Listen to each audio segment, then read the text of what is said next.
Hi, I'm Gregory Deal. Welcome to the Kalavan Retreat Center / slave labor camp. That's what the volunteers call it. I'm standing here with Ashlin Hamlin, who has been here for about a month and who, like me, is also from California, although Northern California, not Southern California, and also is of partial Armenian descent, though even less than me. I'm only a quarter, and she's only an eighth, so pretty much negligible. Yes. So, why don't you tell us why you came here and what it's been like? I came here mostly because you invited me, because you found my profile on Workaway and saw that I was from California and that I had put Armenia as a listed destination because of my Armenian descent. It was somewhere that it was always important for me to go back to for my dad's family. So I was very, very happy to receive the invitation to come here. And I couldn't have been happier with my experience. I honestly don't want to leave here. I enjoy it so much. The house immediately felt like a home. Everyone was extremely welcoming to me. Beautiful, gorgeous mountain views all the time. Plenty of interesting work and labor to be done. Noisy ducks. Noisy ducks, tasty rabbits, and a lovely dog, Popok. So yeah, I would recommend this experience to anybody who wants a mountain getaway, and who wants to explore Armenia, maybe learn the Armenian language, get to know locals. Good? Or it's a free gym and free food. What more could you want? 8 hours of digging in the hot sun. As long as you do it correctly. But you get free food afterwards, which is the most important You part. get a pile of hay to sleep on and rations to get you through the day, enough calories to keep you alive. It's the retreat already. But enough Star Wars movies to keep you That's entertained. true. It's a ritual. Star Wars has become our ritual. They have the charms of a mirror to keep you entertained. Yes, you'll never have a dull day with a mirror here. Should really name these ducks. Hey guys, I guess we should talk about Armenia as an uncommon travel destination. Your expectations of coming here and the reality, not just my house, but like Armenia from a larger perspective. I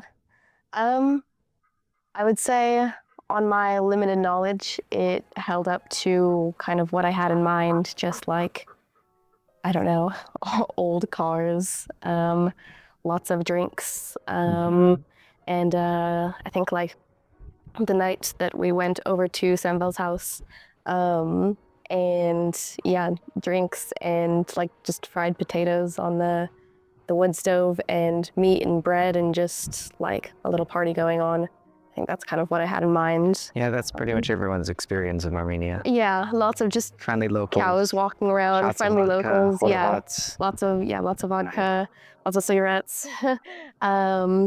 Yeah, livestock just wandering around the village. What does this have to do with your father's Armenian side of the family? So your great-grandfather was Armenian? Yes, yeah. So my great-grandfather was Armenian, but I think he was born in California. So his parents moved from Armenia. So he was born in California to two Armenian parents. Which means you don't qualify for citizenship because it's 3 generations back instead of 2. I don't qualify for citizenship. My father qualifies for citizenship, and if he got it, I could get it by extension, I think. But I don't think he will.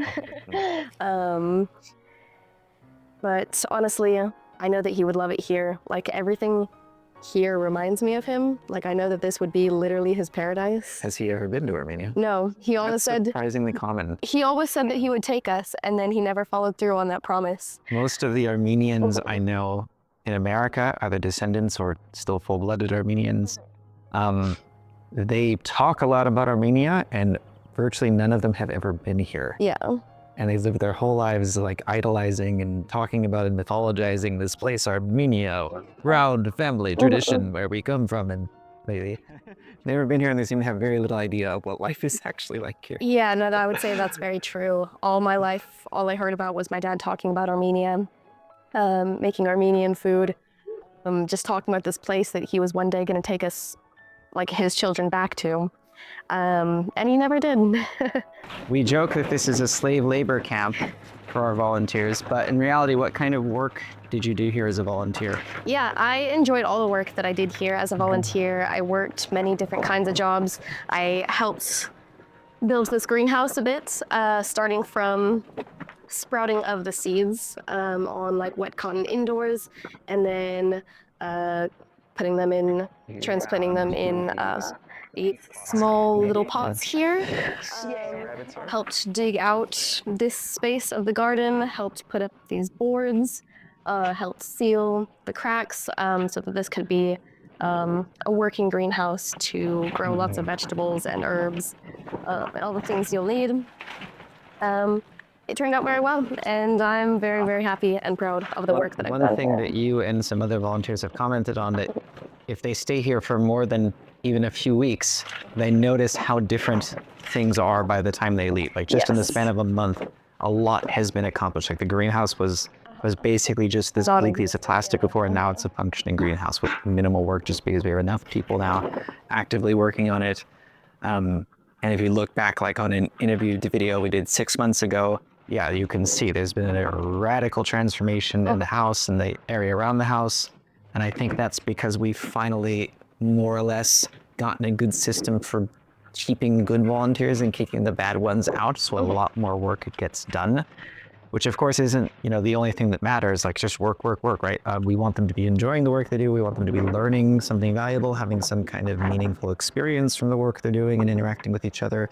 Would you say you've learned anything useful while you were here? Yes, I've learned lots of different construction skills that I just kind of had minimal knowledge of before. I learned welding from Amir, which is something I had never done before. So that's a skill I can take home.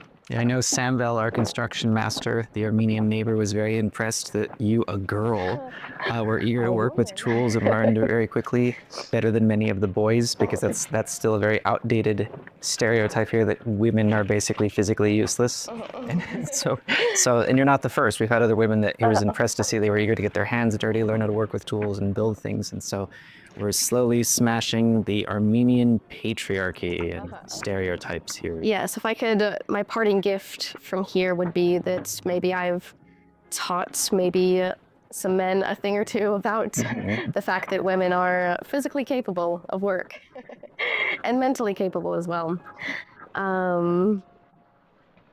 When I arrived here a month ago, it was obviously a lot quieter. It was just you, me, and Amir. I already forgot that. It seems like we've had like 10 people here. Yeah, and in just a month that I've been here, it feels like it's just grown exponentially. We do go through busy and idle phases where sometimes we have 2 people and sometimes we are at peak capacity of, how many do we have now? 10, I think? 10. 2 of them are sleeping in a van outside. Yes. We don't even have enough bedrooms for them all, but yeah. And so as long as everybody can be managed properly so that they're doing something productive with their time and they're getting along, at least in a bare minimum capacity, which sometimes has been an issue in the past, it works quite well. I mean, if it's a bit crowded, everybody gets along fine, everyone has a good time, and the work somehow gets done.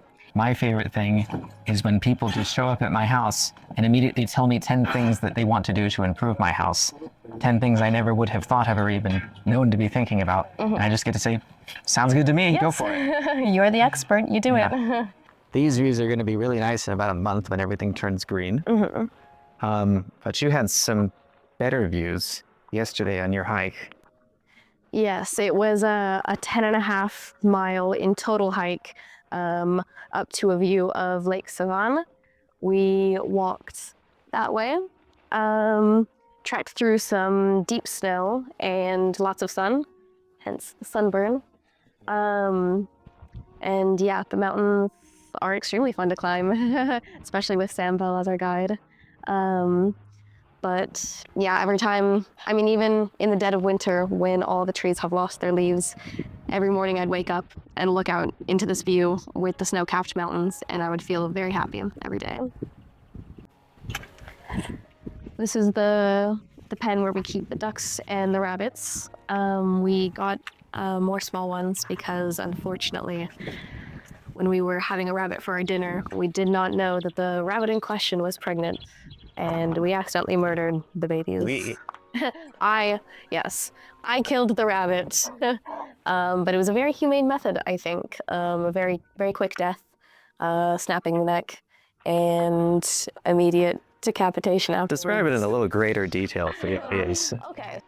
Different types of work and specialties going on.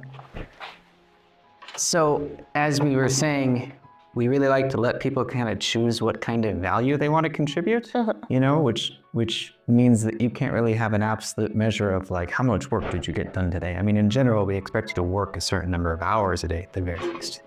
But like, how do you compare painting flowers on a wall versus redoing our entire electrical system, right? And so it's really just a matter of what people are happy and willing to do and feel like is a valuable contribution. Yeah, I think people obviously have different types of skills, different things that they bring to the table. And I think that's one of the things I like about here is that it's a place that encourages diversity of skills and passions and things like that. So everybody brings something a little bit different to the table. So some people's skills are more in an artistic way. Some people's skills are more in an electrical way. And I think as long as you're putting something into the house to make it nicer than how you arrived, that's one of the things I really appreciated about this experience. And in that way, it kind of becomes like shaped in the image of the people who have been here. Because I mean, obviously I am the boss in the most technical sense that I'm in charge of everything happening in the house. But at the same time, you know, most of these are not ideas I would have had or that I can directly oversee and manage and tell people how to do anyway, because most of them fall outside my domain of expertise. So like it's not my art project, it's an art project led by someone else in my house, right? And so it's their creative vision coming to life. I'm simply providing the canvas for that to happen in an opportunity, right? So why don't you tell us the current state of this apartment behind the house that has taken much longer than we anticipated to finish? So, about the timing, we have a two mindset, Soviet mindset, and un-Soviet mindset, I want to say. American? Is America the opposite of the Soviet Union? It is, Okay. to be honest, for me. And it's sometimes hard to explain the people who lived in the Soviet Union, like everything, government is not paying you anymore. It's over.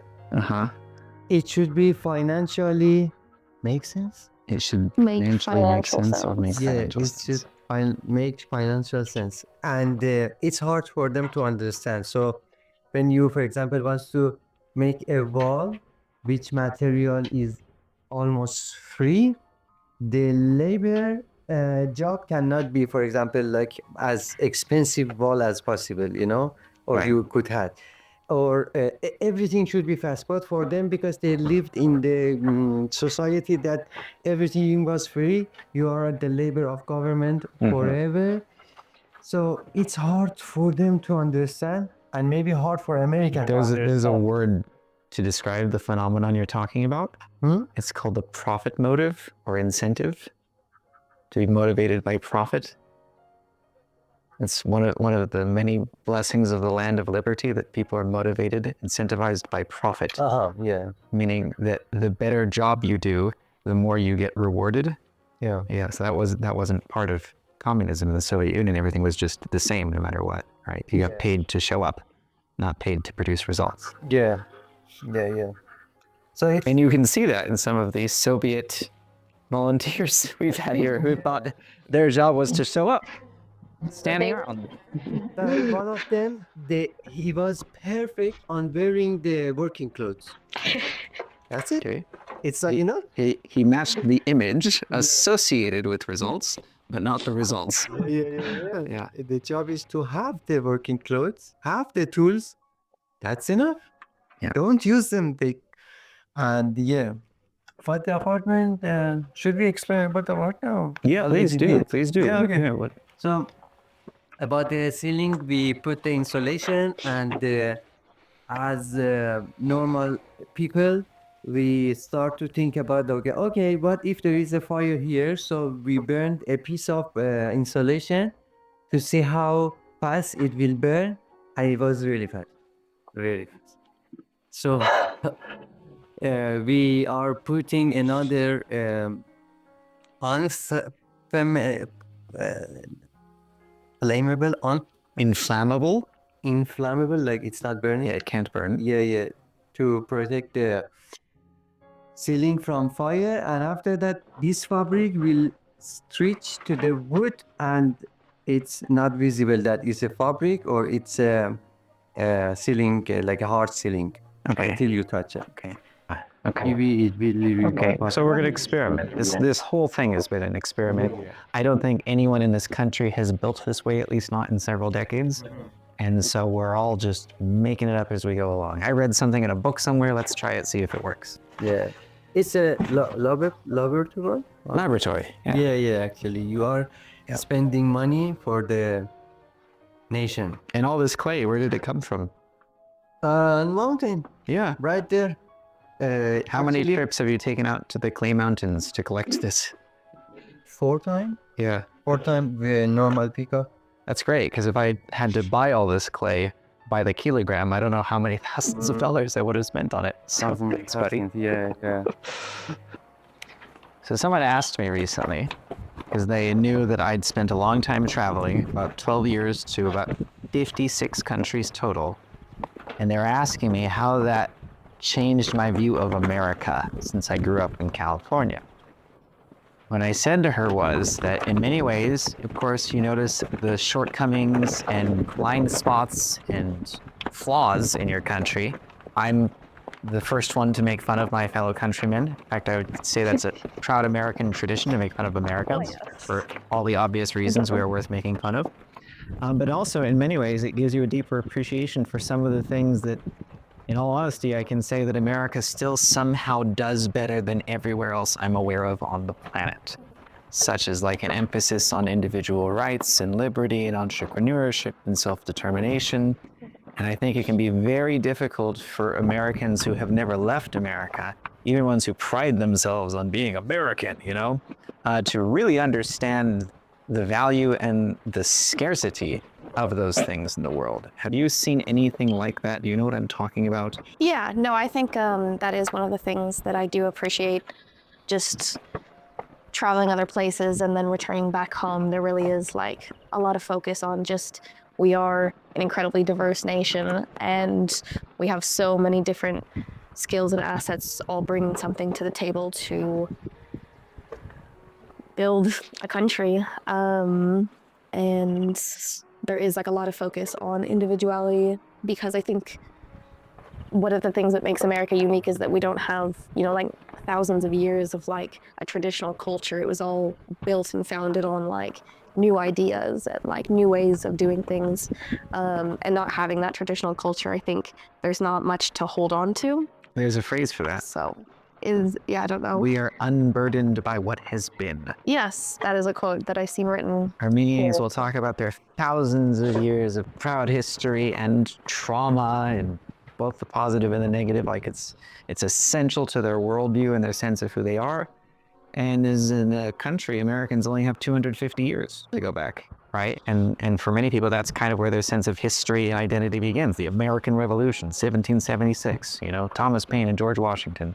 And those are fine ideals to align yourself with. I think if you're going to have an identity based upon certain ideals, those are very good ones to choose. But we're also freer to be future oriented, to look where things are going, how things will change in the future, for better or worse, instead of just keeping repeating the same story of this is who your ancestors were, this is how you have to be, and anyone who tries to change that is your enemy.